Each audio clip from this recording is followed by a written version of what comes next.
और जो प्रधानमंत्री भाषा बोलेंगे तो उनके अंधभक्त कहां पीछे रहने वाले? उनके अंधभक्त तो बोलेंगे ही। उनके अंधभक्त शब्दों का इस्तेमाल कर रहे हैं, कोई माई का लाल, कोई माई का लाल। तो मैं भी अपने मुबारकपुर के लोगों के बीच कहना चाहता हूं, इस देश के संविधान को खत्म करने की क्षमता किसी के माई के लाल में तो नहीं है। यह मैं कहना चाहता हूं, विश्वास और भरोसा दिलाना चाहता हूं। जब आप जीवन में राष्ट्रीय अध्यक्ष जी को नहीं छोड़ सकते तो समाजवादी पार्टी भी आपके मान सम्मान को कभी कम नहीं होने देगी।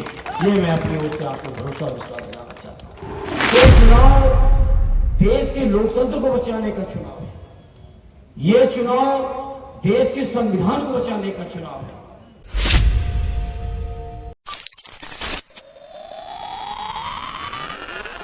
आपकी ज्वाइनिंग हुई, मैंने आपकी तकरीर सुनी और उस तकरीर में जो एक बात आपने कही वो मेरे भी दिल को छू गई। आपने उस तकरीर में कहा था कि जीवन की आखिरी सांस तक आदरणीय अखिलेश यादव जी का साथ नहीं छोड़ूंगा।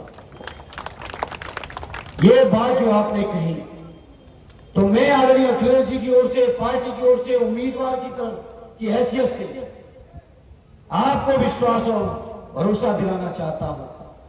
जब आप जीवन में राष्ट्रीय अध्यक्ष जी को नहीं छोड़ सकते तो समाजवादी पार्टी भी आपके मान सम्मान को कभी कम नहीं होने देगी। ये मैं अपनी ओर से आपको भरोसा और विश्वास दिलाना चाहता हूं। साथियों, ये चुनाव बहुत महत्वपूर्ण है। सभी हमारे वक्ताओं ने कहा ये चुनाव देश के लोकतंत्र को बचाने का चुनाव है। ये चुनाव देश के संविधान को बचाने का चुनाव है। यह चुनाव देश के अंदर भाईचारा बचाने का चुनाव है। यह चुनाव हमारी आने वाली पीढ़ी को कैसा हिंदुस्तान देंगे इस बात का चुनाव है। जहां बाबा साहब भीमराव अम्बेडकर जी ने एक ऐसा संविधान बनाया जिस संविधान में समाज के हर व्यक्ति को प्रतिष्ठा से जीने का हक है, वही ये भारतीय जनता पार्टी के लोगों को ये चीजें बर्दाश्त नहीं हो रही है।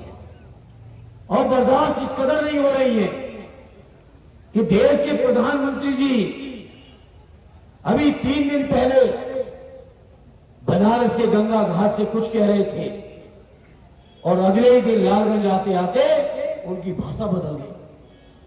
क्या भाषा बोले हैं देश के प्रधानमंत्री? और जो प्रधानमंत्री भाषा बोलेंगे तो उनके अंधभक्त कहां पीछे रहने वाले?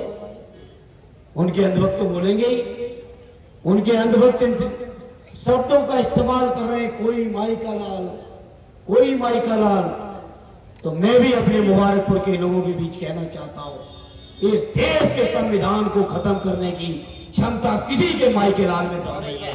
यह मैं कहना चाहता हूं। ये लोग संविधान खत्म करके भाई से भाई को लटा के नफरत फैला के देश को कमजोर करना चाहते हैं। तो ये देश की जो धर्म पे ताकते हैं, देश के जो गरीब पिछड़े लोग हैं, दलित लोग हैं, आदिवासी लोग हैं, ये लोग मिलके इतनी मजबूत ताकत बनेंगे कि इस देश को कोई कितने भी कोशिश कर ले कभी हमारे देश को कमजोर नहीं कर पाएगा। साथियों, इसे आजमगढ़ के लोगों, जहां हमारे बदायूं के भी साथी आए हैं, और अच्छा है बदायूं और आजमगढ़ के लोगों के बीच जितने रिश्ते होंगे शायद मेरे बारे में अच्छाई या बुराई आपको जानने का उतना ही ज्यादा भी मौका मिलेगा। तो मैं इस मौके पर मैं अपने आजमगढ़ के लोगों आपके बीच कहता हूं, शानदार सरजमी है आजमगढ़। देश और प्रदेश की राजनीतिक दिशा तय करने में अगर उत्तर प्रदेश में कुछ चुनिंदा जिलों का नाम होता होगा तो जिलों में हमारे आजमगढ़ का एक नाम है।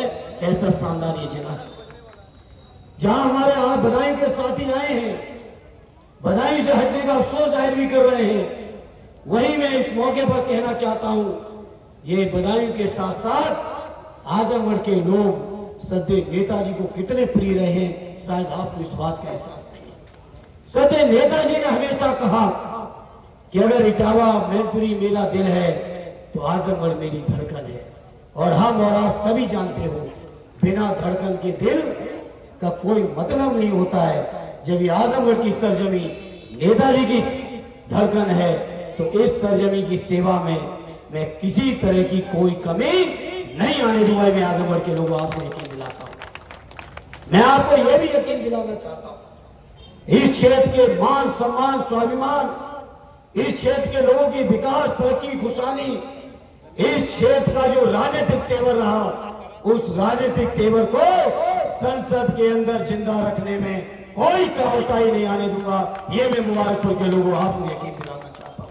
आज तक गंभीरता से नहीं लिया, क्योंकि आज तक उन्होंने कभी मुद्दों पे बात नहीं कर पाई। हमने एक दो बार वीडियो देखे, लोकसभा में खड़े बाद में उपाधि बैठा पहले दिए जाते थे। सच है ये, हमने देखे दो वीडियो। लेकिन आजमगढ़ के लोगों, ये जो यहाँ का तेवर है शानदार, जहां स्वर्गीय चंद्रजीत जी, स्वर्गीय रामने जी, सद्य नेताजी आदरणीय अखिलेश जी ने जिस लोकसभा का प्रतिनिधित्व किया हो, ऐसे लोकसभा के लोगों के बीच मैं आपको वादा करता हूं, आपके मान, आपके सम्मान और आजमगढ़ की शान को कभी घटने नहीं दूंगा। सदन के अंदर ये मैं आपको विश्वास और भरोसा दिलाना चाहता हूं। साथियों, ये आजमगढ़ का, ये मुबारकपुर का इलाका हमारे बुनकर भाइयों का इलाका है, और बुनकर भाइयों के बारे में आप सभी जानते हैं। चाहे सदैव नेताजी की सरकार रही हो, आर्य अखिलेश जी की सरकार रही हो, बुनकर भाइयों की हर समस्या का निराकरण करने का काम समाजवादियों ने करके दिखाया था।